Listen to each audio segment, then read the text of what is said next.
അസ്സലാമു അലൈക്കും. എൻ്റെ ഒരു ചെറിയൊരു വീഡിയോ കണ്ടത് ഒരു പാനിപ്പൂരി ആക്കാണ്ട് അസർ ചായത്തുക സാമാനെല്ലാം എടുത്ത് വെച്ചിര ತೆಲ್ಪ ಉಲ್ಲಿನ ನಂಚಿ വെച്ചിര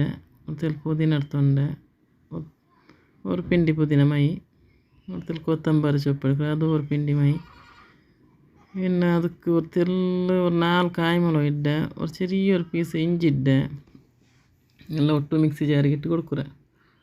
ಮತ್ತೆಲ್ಲ ಉಪ್ಪಿದ್ದ ಟೇಸ್ಟ್ ಅದಕ್ಕೆ ಮತ್ತೆಲ್ಲ ಒಂದು ಸ್ಪೂನ್ ಅಲ್ಲ ಮನೋಡೆ ಪೊಡಿದ್ದೆ ஒரு ಗ್ಲಾಸ್ ತಣ್ಣಿ வீத்தி ಕೊಡ್ತೆ ಎಲ್ಲ ಒಟ್ಟಾಕಿಟ್ಟು ಪೇಸ್ಟ್ ಹಾಕ್ರೆ ಚಕ್ಕರೆ ಇಲ್ಲ ಚಕ್ಕರೆ ಇಟ್ಟು ಕೊಡ್ತಾರೆ ஒரு ಪೀಸ್ ನಂತರ ಮದರ್ತೇವೆ ಇಟ್ಟು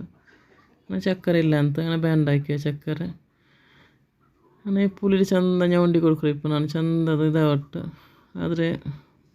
ಇದಾಯ್ತೆಲ್ಲ ಆಯ್ತು ಅದರ ತಣ್ಣಿ ಹಾಕಿ ಪೀತಿ ಕೊಡ್ತೆ ಪಾನಿಪುರಿ ಮಸಾಲೆ ಇಟ್ಟು ಕೊಡ್ತೈತೆ ಎಲ್ಲ പാനിപ്പൂരി മസാല അങ്ങോട്ട് എടുത്ത് വന്നത് അത് പിന്നെ ബട്ടാട്ട പേപ്പാട്ടി വെച്ചിട്ടുതന്നെ അതിലെല്ലാം ഇതാക്കി കൊടുത്തിട്ടു അതിൽ കുറച്ചെല്ലാം മുളക് പൊടി കുറച്ചെല്ലാം ഉപ്പുരി പൊടി ഇട്ട് കൊടുത്തെ ഒരു 2 ಗಂಟೆ ನೀರಿಲಿಡ್ತಾನೆ ಅದರ ಚಂದ ಇದ್ರಲ್ಲಿ ಬಲ್ಚಿಟ್ಟು ಕೊಡ್ತೆ ഒരു ಪಿಂಡಿ ಕೊತ್ತಂಬರಿ ಸೊಪ್ಪು ಇಟ್ಟು ಕೊಡ್ತೆ ಅದರೆಲ್ಲ ಮಿಕ್ಸ್ ಹಾಕಿಟ್ಟು അതും ರೆಡಿ ಆಯ್ತು അങ്ങനെ പൂരി കായ്ക്കാനിട്ട് എണ്ണ വെച്ച് കുറച്ചെല്ലാം എണ്ണ വെച്ചിട്ട് പൂരി ഇട്ട് കൊടുത്തെ അങ്ങനെ അതും അങ്ങോട്ടെ അതും ഞങ്ങൾ റെഡിയാക്കിയതെല്ലാം ಪ್ಯಾಕ್ എടുത്ത് വന്നത് പൂരി എല്ലാം ರೆಡಿ ಆಯ್ತು കൂടെ ಇದೆಲ್ಲ ರೆಡಿ ಆಯಿತು ಅದಕ್ಕೆ ಮಸಾಲೆ ಎಲ್ಲ ಇಟ್ಟು ಕೊಡ್ತಾ ನನ್ನ ಮೊಲ್ ತಿನ್ನಾಗೊಂದು ಚಾಲ ಇತ್ತು